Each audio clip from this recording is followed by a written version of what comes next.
So while I'm not 100% that there indeed are non-human machines that are essentially part of our biosphere and that are detected by military sensor systems and witnessed by people all over the world, I'm over 50%, and I keep it that way for a reason, because for one thing, my mind doesn't stay in one place.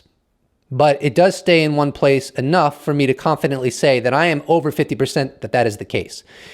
But that's not what this video is about. This video is about who owns the narrative in a post-disclosure world. Because if I'm correct about UFOs, then it's obviously inevitable that sooner or later, whether it's through Project Galileo or UAPX, or whether a government of our world finally and ultimately shares scientific proof that UFOs, at least some of them, absolutely do represent technology that doesn't stem from human civilization, that ultimately is going to be a part of our world.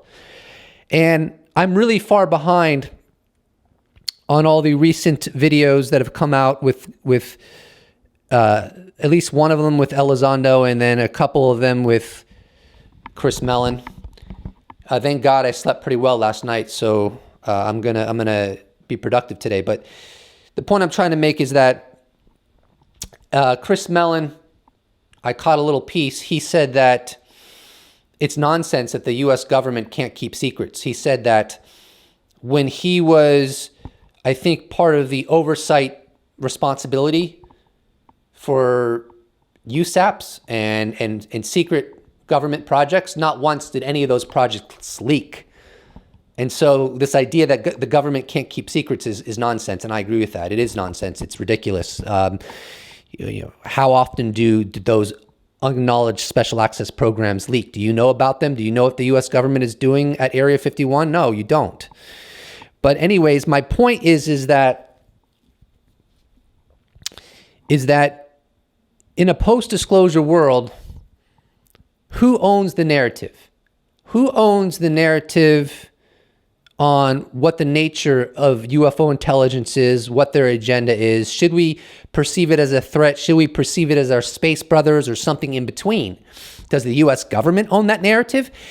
And I don't think the U.S. government owns that narrative. I don't think the U.S. intelligence services or the science or own that narrative. And that's an argument that is often asserted, whether consciously or unconsciously, particularly by people who really like conspiracy theories. They're like, oh, the U.S. government's going to paint the alien presence in an evil light, and that's what the post-disclosure world's going to be about, and it's going to be terrible. And it's like, hello, the U.S. government is one of, I think, over 190 countries. The U.S. government can have their opinion, but it's not going to shape the zeitgeist. It's not going to shape the universal perspective of this non-human intelligence. Other nations are going to have their opinions. China and Russia, France and the United Kingdom, Bosnia, South Africa, Egypt, Israel, India, Tibet, Nepal. Not only that, scientists are really, really influential in our civilization.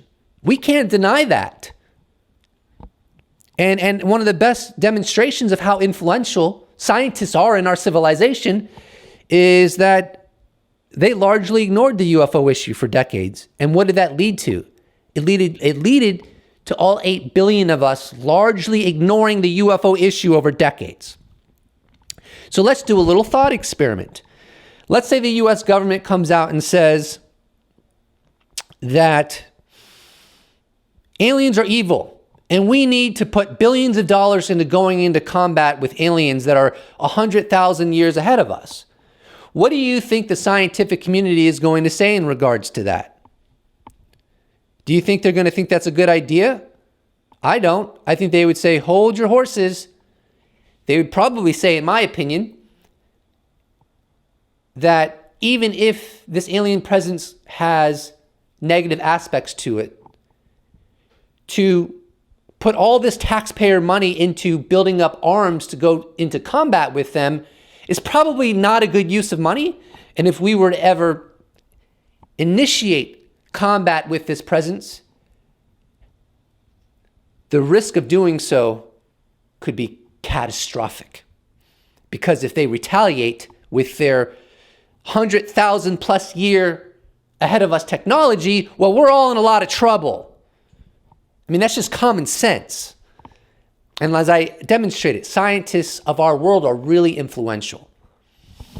And so this idea that seems to be promoted by some about how the United States government is going to create this evil alien narrative and it's going to have this amazing, overwhelming influence over the world. It's just that people who say this, I don't think they're thinking things through. I think they're just getting inspired and having fun with that narrative because it gives them a purpose, right? Yeah, we're going to fight against the government. We're going to talk about how the government's wrong about aliens. Yeah, let's rally behind it, baby.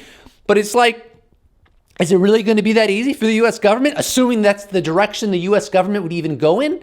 No, it's not going to be easy. You have the scientific community. You have 190 other countries.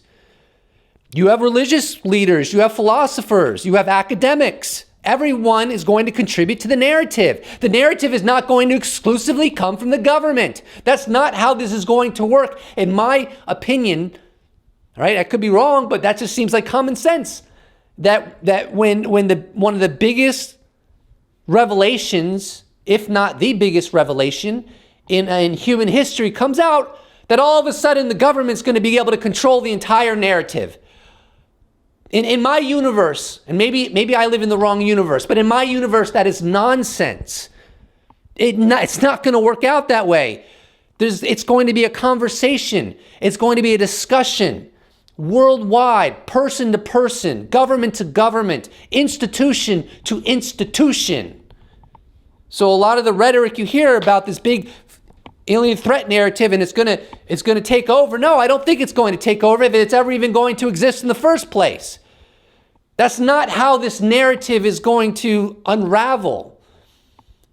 It's going to be a civilization process, not an American government process. But that's all I got to say about it. That's just my opinion. Maybe I'm wrong. Have a good one. Please do not forget to subscribe. If you'd like to support this channel, you can check out my merch shop where I sell t-shirts. You can become a patron. You could become a YouTube member. You could even just give me a one-time donation, or you could just give me a like, and I'd really appreciate it. Thank you so much for all of your support. And I look forward to seeing you in the next episode. Special thanks to all patrons, YouTube members, those that have bought merch, those that have given me one-time donation. I couldn't do without you. Thank you so much. See you in the next episode.